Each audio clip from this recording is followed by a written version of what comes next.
Students, तो आज हम आपके सामने पार्ट 2 में हैं। हमारा चैप्टर 4 प्लानिंग क्लास 12 की हमारी बिजनेस स्टडीज चल रही है। एंड चैनल न्यू है, चैनल को सब्सक्राइब कर दीजिए।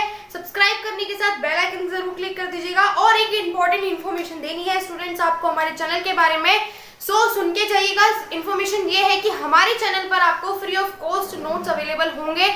हर सब्जेक्ट कॉमर्स का, यानी अकाउंट्स हो, चाहे बिजनेस हो, चाहे इकोनॉमिक्स हो, चाहे हमारा कोई भी सब्जेक्ट है, हमारा class 12th and 11th commerce का कोई भी सब्जेक्ट है, free of cost effective handmade notes available है। एंड जब आप कांटेक्ट करेंगे हमसे, आप कांटेक्ट कहां से करेंगे? सबसे बड़ी बात ये कि हमारा इंस्टाग्राम अकाउंट है एंड हमारा व्हाट्सएप नंबर है, हमारी ईमेल आईडी एंड हमारा कमेंट सेक्शन तो आप लोगों का है ही है, वो तो आपसे किसी ने बांटा ही नहीं है।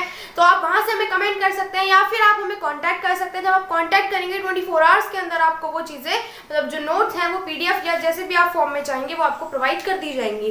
ठीक है स्टूडेंट्स, तो अब चलते हैं चैप्टर पे, यानी पार्ट को कंटिन्यू करते हैं। अगर मैं लास्ट प्रीवियस पार्ट का आपको एक बार रिवाइज करा दूं, पार्ट 2 पार्ट 1 का, जिसमें कि आज हम पार्ट 2 में है, तो पार्ट 1 का अगर मैं आपको एक बार रिवाइज करा दूं, तो पार्ट 1 में हम लोगों ने प्लानिंग की डेफिनेशन एंड फीचर्स पढ़े थे। तो जाकर उसे देख लीजिए, बहुत इंपॉर्टेंट चैप्टर है, सबसे ज्यादा वेटेज का यही आता है सारे चैप्टर्स में से। ठीक है, तो अभी हम बात करने वाले हैं प्लानिंग के इंपॉर्टेंस की। बहुत इंपॉर्टेंट टॉपिक है, बहुत ज्यादा, मतलब प्लानिंग की, चाहे प्रोसेस ऑफ प्लानिंग का, चाहे लिमिटेशन हो, चाहे प्लानिंग के फीचर्स हो, चाहे टाइप्स ऑफ प्लान हो, वो ये पूरा ही चैप्टर इंपॉर्टेंट है, पूरा ही। इसमें से तो आपको छोड़िएगा ही मत, चाहे वो सब्जेक्टिव क्वेश्चन आए, चाहे वो ऑब्जेक्टिव क्वेश्चन आए, किसी भी उसमें से छोड़िएगा ही मत। ठीक है, बात करते हैं आज इंपॉर्टेंस की, और एक एक करके सारे इंपॉर्टेंट बहुत इंपॉर्टेंट है। बात करते हैं सबसे पहले वाले पॉइंट की, प्रोवाइड डायरेक्शन। प्लानिंग हमें डायरेक्शन कैसे प्रोवाइड करता है? आप प्लानिंग कर क्यों रहे हैं? क्योंकि फ्यूचर में आपका कोई इवेंट है जिसके लिए आप प्लानिंग कर रहे हो।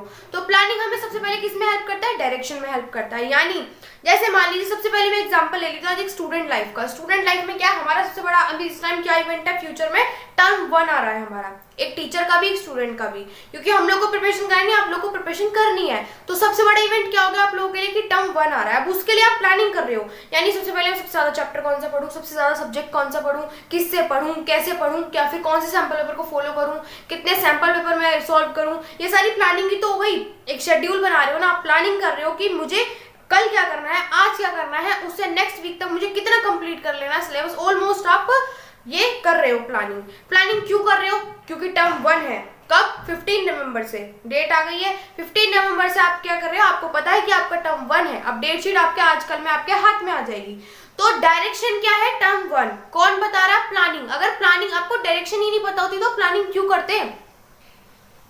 वरना फिर हमारी, अगर मान लीजिए अब नवंबर में टर्म 1 नहीं होते तो हम नॉर्मल स्टडीज जैसे कर रहे हैं, स्कूल से ट्यूशन, ट्यूशन से घर, घर पे सेल्फ स्टडी जो हम कर रहे हैं, हमारी वही चल रही होती। डायरेक्शन जब हमें पता है तभी तो हम प्लानिंग कर रहे हैं। तो प्लानिंग हमें किस में हेल्प कर रहा है? डायरेक्शन देने में। यानी हमारे पास एक ऑब्जेक्टिव है, एक गोल है जिसे अचीव करना है हमें, और उसे अचीव करने के लिए हम प्लानिंग कर रहे हैं। और वो ऑब्जेक्टिव और वो गोल क्या है? हमें डायरेक्शन बता रहा है। ऑब्जेक्टिव जैसे मान लीजिए हमारा वो उद्देश्य क्या है? हमें बहुत अच्छे मार्क्स लाने हैं। बहुत अच्छे मार्क्स लाने के लिए हमें पता है 15 नवंबर से टर्म 1 आ रहा है। टर्म 1 के लिए हमें क्या करनी है? प्लानिंग करनी है। प्लानिंग क्या प्रोवाइड करता है? डायरेक्शन प्रोवाइड करता है। डायरेक्शन कौन बता रहा है? ऑब्जेक्टिव, जो हमारा गोल है, जिसमें कि हमें अच्छे मार्क्स लेके आने हैं। तो आप रियल लाइफ से रिलेट करके देखिए, आपको चीजें अच्छे समझ में आ जाएंगी। Reduce the risk of uncertainty. Uncertainty का मतलब तो पता ही होगा कि जिसका कोई निश्चित ही नहीं है कि वो होनी है नहीं होनी है। सर्टेन मतलब निश्चित, और अनसर्टेन मतलब अनिश्चित, कि वो निश्चित है ही नहीं कि वो होनी है या नहीं होनी है। तो अब हम ये क्या, किसके रिस्क रिड्यूस कर देता है? ये अनसर्टेनिटी। यानी मार्केट का कुछ नहीं पता, मार्केट में कब क्या चेंज आ जाए, कब कोई एम्प्लॉय का बिहेवियर क्या चेंज आ जाए, किसमें क्या प्रॉब्लम आ जाए, क्या डिफेक्ट आ जाए, क्या फैशन में चेंज आ जाए, कुछ नहीं पता। ना इंटर कि आपको ना ऑर्गेनाइजेशन के अंदर का पता है, ना ऑर्गेनाइजेशन के बाहर का पता है कि क्या क्या चेंजेस आ सकते हैं। तो प्लानिंग हमने एडवांस में कर रखी है। तो ये किसके चांस रिड्यूस कर देता है? अनसर्टेनिटी के। मान लीजिए आपने पहले से डिसाइड कर रखा है कि मुझे इस एम्प्लॉय का यहाँ पे ट्रांसफर करना है, मुझे इसे प्रमोट करना है, मुझे इसे इसका प्रमोशन करना है और इसका डिमोशन करना है। आपने पहले से डिसाइड कर रखा है। अगर बाई चांस जिसको आपको प्रमोशन करना है, भाई जिसका आपको प्रमोशन करना है, आपने 10-12 लोगों की लिस्ट बना रखी है, स्टार्टिंग से लास्ट वीक बनाई थी, और आपको नेक्स्ट वीक करना है उनका प्रमोशन। अब मान लीजिए उसमें से 1-2 बंदे ऐसे हैं जो अब बिहेव ऐसा कर रहे हैं कि प्रमोट करने का मन नहीं कर रहा है उनका, मतलब उनका रिस्पॉन्स ऐसा नहीं है, उनका वर्क कमिटमेंट ऐसा नहीं है कि आप उन्हें अच्छी पोस्ट पे प्रमोट कर सके। तो आप क्या करोगे? आपने 10-12 बंदों को रखा हुआ है, तो भाई अगर 2 नहीं कर रहे, 3 नहीं कर रहे, 4 नहीं कर रहे, बाकी के 8 तो कर रहे हैं, बाकी के 6 तो कर रहे हैं, तो आप उन्हें कर दीजिए। अगर बाई चांस आपने सिर्फ उन्हीं तीनों चारों को कर रखा होता तो वो तो तीनों चारों ही अच्छा रिस्पॉन्स नहीं दे रहे, तो आप उस टाइम कुछ कर ही नहीं पाते। तो आपने स्टार्टिंग से क्या कर रखी है, प्लानिंग कर रखी है। अब जैसे एक और एग्जांपल ले लेते हैं, आपको नेक्स्ट वीक दिवाली है, फेस्टिवल्स में, तो आपको सेल्स इंक्रीज करनी है। सेल्स इंक्रीज करने के लिए आपने क्या कर रखा है, अट्रैक्टिव लाइट्स वगैरह सारी चीजों की प्लानिंग कर रखी है। और बाई चांस ऐसा हो जाए कि आपके मार्केट में एक अनसर्टेन चेंज आ गया, यानी लोगों को मिठाइयों की जगह, जैसे मान लीजिए आपका स्वीट्स का बिजनेस है, मिठाइयों की जगह लोगों को चॉकलेट बहुत पसंद आ गई कि हम इस बार मिठाई की जगह, स्वीट्स की जगह हम लोग चॉकलेट्स ऑफर करेंगे अपने रिलेटिव्स को। तो वहां पर क्या हो गया कि वहां पे स्वीट्स की जो डिमांड है और जो आपका जो वो है वो मार्केट में कम हो गया क्रेज, अभी चॉकलेट का बढ़ गया। बट चॉकलेट आप एकदम नहीं अडेप्ट कर सकते हो। आपने क्या प्लानिंग बनाई हुई कि हमारे पास छोटे छोटे जो रैफर्स में वो जो मीठे मीठे बिस्किट्स होते हैं वो हमने रखे हुए हैं, तो कहीं ना कहीं आपने उनकी प्लानिंग कर रखी है, तो आप उस लॉस से बच सकते हो। अगर मिठाई नहीं चल रही है तो वो जो चॉकलेट वाली बिस्किट जो होते हैं या बिस्किट्स जो होते हैं छोटे छोटे रैपर में जो होते हैं अलग से ब्रेड वाले या फिर अलग टाइप के बिस्किट आपके, वो भी चल सकते हैं। ठीक है, तो ये सारी चीजें प्लानिंग अगर आपने एडवांस में कर रखी है तो आप कहीं ना कहीं चीजों से बच जाओगे। एक स्टूडेंट की अगर मैं बात करूं, एक स्टूडेंट हर तरीके के क्वेश्चन के लिए तैयार होकर जाता है। वो ये सोचता है अगर ये क्वेश्चन नहीं भी आया तो मैं इस तरीके से प्रिपेयर होकर जा रहा हूं तो मैं लिख दूंगा। अगर सेम लैंग्वेज का क्वेश्चन नहीं आया तो अगर थोड़ा घुमा फिरा के भी दिया तो आंसर तो वही रहेगा, तो मैं वही करके आऊंगा। मुझे वही आंसर लिखना जो मैं तैयार करके जा रहा हूँ, चाहे क्वेश्चन कितना भी पलट के आ जाए, कैसे भी आ जाए।